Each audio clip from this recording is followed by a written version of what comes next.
प्यारे बच्चों, नमस्कार। आज हम लोग हिंदी बसंत भाग 2 के पाठ 3 हिमालय की बेटियां पढ़ेंगे। इनके लेखक हैं नागार्जुन। इस पाठ में हिमालय से निकलने वाली नदियों के बारे में बताया गया है।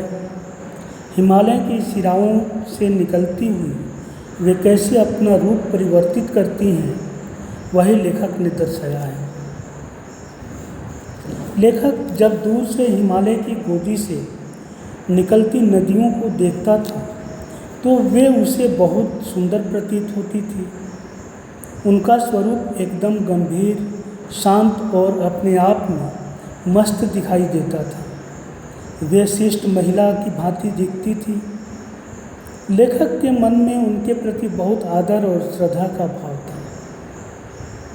जब वह उनमें डुबकियां लगाता है तो ऐसा प्रतीत होता है जैसे माँ, दादी, मौसी या मामी की गोद में खेल रहा हो। अर्थात नदियों के साथ लेखक की आत्मीय भावना जुड़ी हुई थी। बहुत वर्षों तक लेखक नदियों को काफ़ी दूर से देखता रहा, लेकिन एक बार वह हिमालय की काफ़ी चढ़ाई चढ़ा तो उसे नदियों का बदला हुआ आकर्षक रूप देखने का अवसर प्राप्त हुआ। उसे बहुत हैरानी थी। पर्वतों के मध्य तो गंगा, यमुना, सतलज कितनी दुबली पतली दिखती हैं, लेकिन समतल धरातल पर पहुँचते ही विशाल रूप में बदल जाती हैं। इनका उछलना, कूदना, खिलखिलाना, भावभंगिमाएँ बनाना और उल्लास सब समाप्त हो जाता है। अर्थात जब नदियाँ पहाड़ों से निकलती हैं तो जल की धाराओं के रूप में तेज़ी से बहकर वह खूब शोर करके अनेक स्वरूप बदलकर उत्साह से परिपूर्ण आगे बढ़ती हैं। वे बिल्कुल अल्हड़ बाला की भांति प्रतीत होती हैं, लेकिन मैदानों में आते ही विशाल और शांत रूप में बहने लगती है। लेखक को लगता है कि कोई सुंदर कन्या या कली भी इतना आकर्षित नहीं करती जितना ये हिमालय की बेटियां करती हैं। लेखक को यह समझ नहीं आता कि निरंतर शांत स्वरूप में आगे बढ़ती नदियों का लक्ष्य क्या है। वे किससे मिलने की चाह में आगे की ओर बढ़ती जा रही हैं। अपार प्रेम करने वाले पिता हिमालय को छोड़कर ये किसका प्रेम पाना चाहती हैं। जिस प्रकार बेटियां ससुराल जाने के समय मायके की हर चीज़ जिसे वे प्रेम करती हैं खुशी खुशी छोड़ जाती हैं, उसी प्रकार ये हिमालय की बेटियां भी बर्फ से ढकी पहाड़ियाँ, पौधों से भरपूर घाटियाँ, गहरी गुफाएं, हरी भरी घाटियाँ सब कुछ छोड़कर समुद्र की ओर बढ़ जाती हैं। कुछ आगे बढ़कर देवदार, चीड़, सरो, चिनार, सफेदा, कैल के जंगलों में जाकर उन्हें अवश्य अपने बचपन की याद आती होगी। जैसे घर का बड़ा बूढ़ा अपनी संतान की फिक्र करता है, उसी तरह हिमालय की बेटियां के लिए चिंतित होता होगा। नदियों के चले जाने के बाद पूरे उत्तर में निस्तब्धता छा जाती है। सिंधु और ब्रह्मपुत्र। सिंधु और ब्रह्मपुत्र दो ऐसी महानदियाँ हैं जो हिमालय के हृदय की बर्फ की पिघली हुई बूंदों से अपना अस्तित्व पाती हैं और निरंतर समुद्र की ओर प्रवाहित होती हैं। उन्हें महानद भी कहा जाता है, लेकिन इनको देखकर लेखक की आंखों के सामने हिमालय की अन्य पुत्रियाँ अर्थात छोटी बड़ी सभी नदियाँ रावी, सतलुज, ब्यास, चनाव, झेलम, काबुल, कपिशा, गंगा, यमुना, सरजू, गंडक, कोसी आदि का सुंदर स्वरूप भी लेखक के सामने छाने लगता है। हिमालय और समुद्र से नदियों का रिश्ता। लेखक को बूढ़ा हिमालय इन नदियों का पिता मालूम होता है।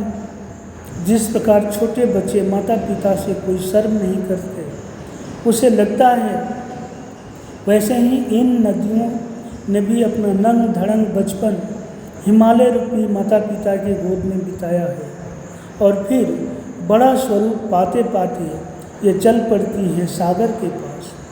ऐसा सोचते ही लेखक को सागर दामाद और हिमालय ससुर लगता है। यानी हिमालय ने अपनी बेटियां सागर के हाथों में सौंपी। इस पाठ में कालिदास का भी प्रसंग आया है। नदियों को देखकर लेखक को यह भी याद आता है कि एक बार कालिदास के विरही यक्ष ने मेघदूत अर्थात बादल से कहा था कि तुम वेत्रवती नदी को प्रेम का संदेश अवश्य देना। तुम उन्हें प्रेम करती है और तुम्हें पाकर अवश्य प्रसन्न हो। लेखक को लगता है कि महाकवि को भी नदियों का जीवंत और सजीव रूप पसंद था। वास्तव में पहाड़ों से निकलती नदियाँ व समतल धरातल पर बहती नदियों को जो भी देखेगा वह दोनों में अत्यधिक अंतर पाएगा, क्योंकि पहाड़ों पर बहने वाली नदियाँ तो अल्हड़ बच्चियों के रूप में दिखाई देती हैं। वह मैदानों में बहती नदियाँ अपने आप में मस्त नव यौवना के रूप में सभी को आकर्षित करती हैं। काका कालेलकर ने नदियों को लोक माता का रूप दिया, क्योंकि वे सर्वस्व कल्याण ही करती हैं। कुछ कवियों ने इन्हें प्रेयसी अर्थात प्रेमिका माना है और कितने ही कवियों ने इन्हें बहन का स्थान भी दिया है। एक बार लेखक स्वयं मन से बहुत उचाट था तो तिब्बत में सतलुज के किनारे जाकर बैठा। पाँव पानी में लटका दिए तो थोड़ी देर में तन और मन ताज़ा सा प्रतीत होने लगा और लेखक कह उठा कि सतलुज बहन, तुम्हारी जय हो, तुम्हारा स्वरूप बहुत प्रिय है, तुमसे तो हृदय प्रसन्न हो, सारी खुमारी अर्थात आलस्य दूर हो गया।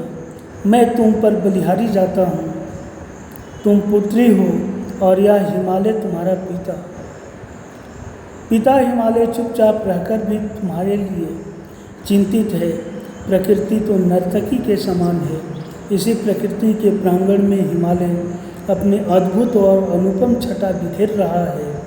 सतलुज बहन, तुम्हारी जय हो। और इस तरह से ये पाठ समाप्त हुआ और इसके साथ ही मैं इसका PDF भेजूँगा और उसके प्रश्न उत्तर आप लोग कर लेंगे और हार्ड कॉपी में बनाकर एक बार दिखा देंगे। धन्यवाद।